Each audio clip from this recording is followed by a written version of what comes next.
Veliki pozdrav svim pratiocima i posjetiocima YouTube kanala Moć misli.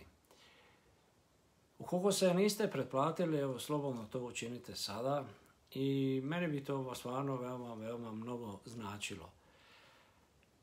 Zahvaljujem svima koji mi se javljate i svjedočite velikim promjenama uz pomoć meditacije koju sam objavio na ovom kanalu.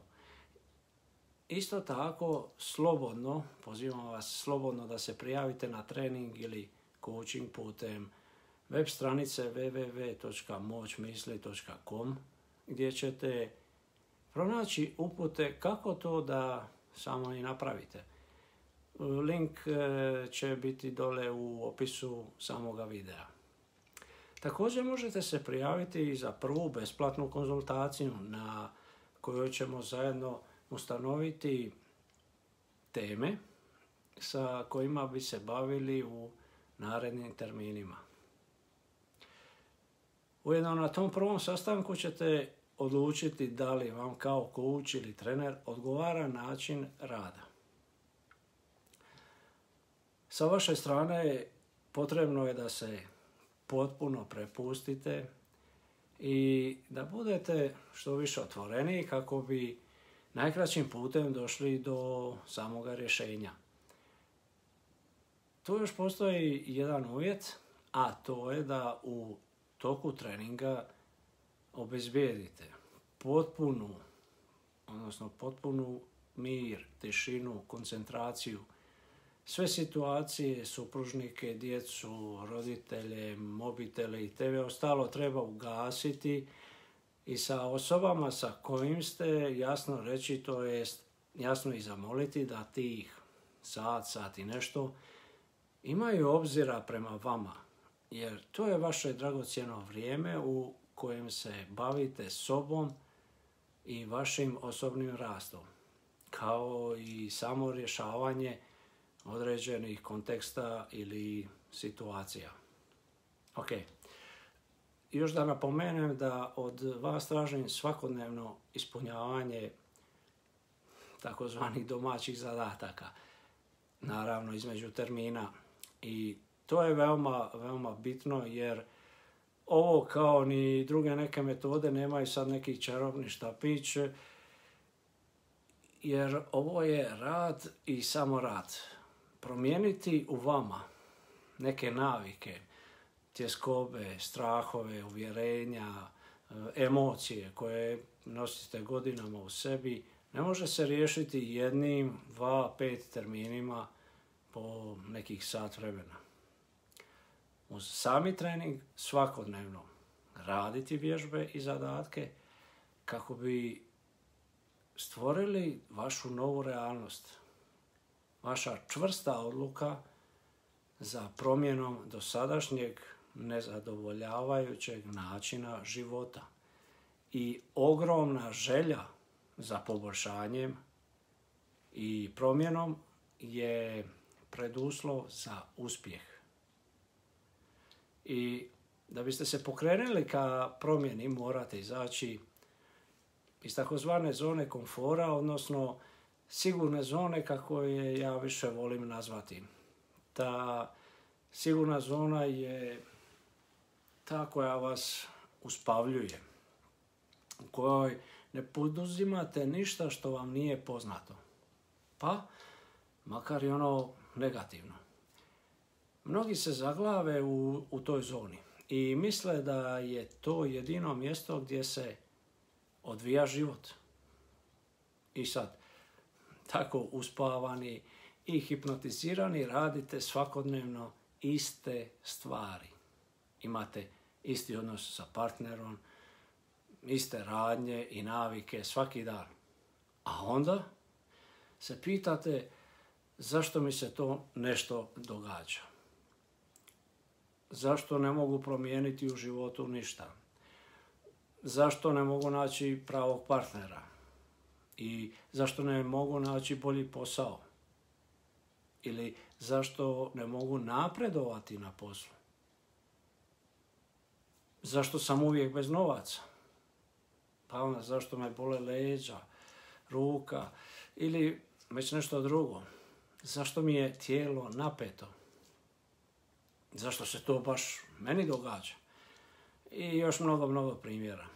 Odgovor je na to jednostavan i jasan.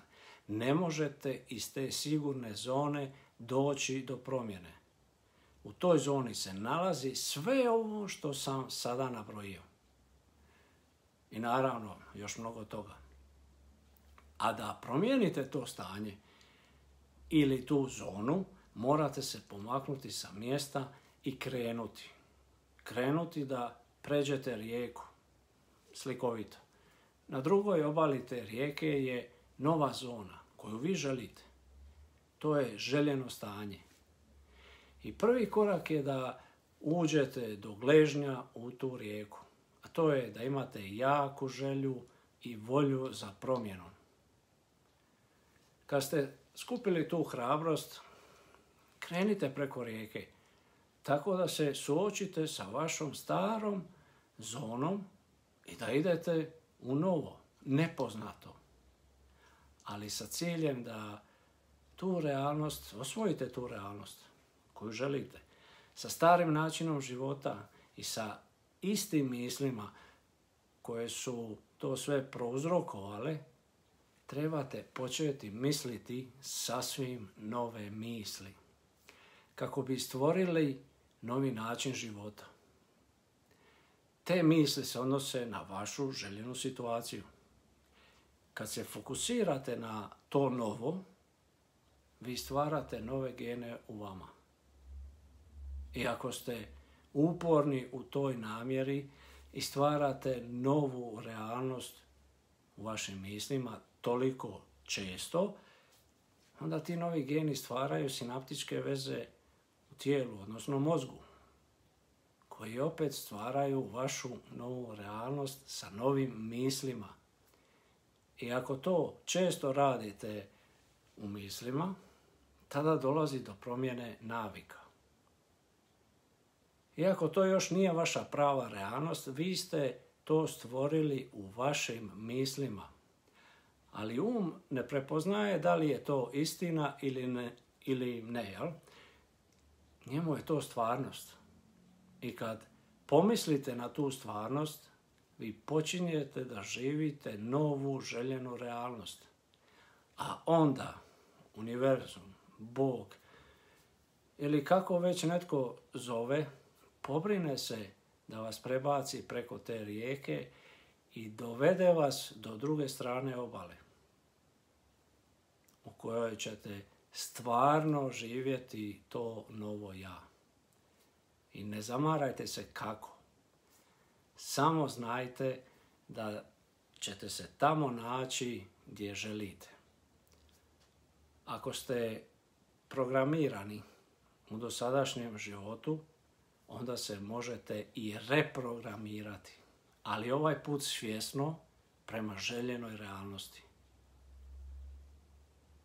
Do sada ste živjeli po jednom softveru kojeg ste sami stvorili, uglavnom nesvjesno.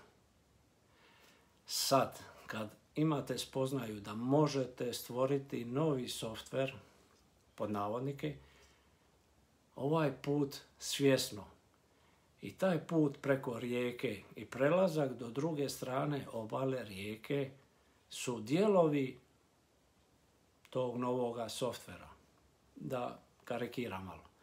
Onog kojeg vi sada želite stvoriti i zamijeniti stari program i kad pređete tu rijeku, ugradili ste novi program.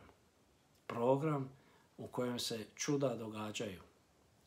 Program kojeg ste zapravo vi osmislili.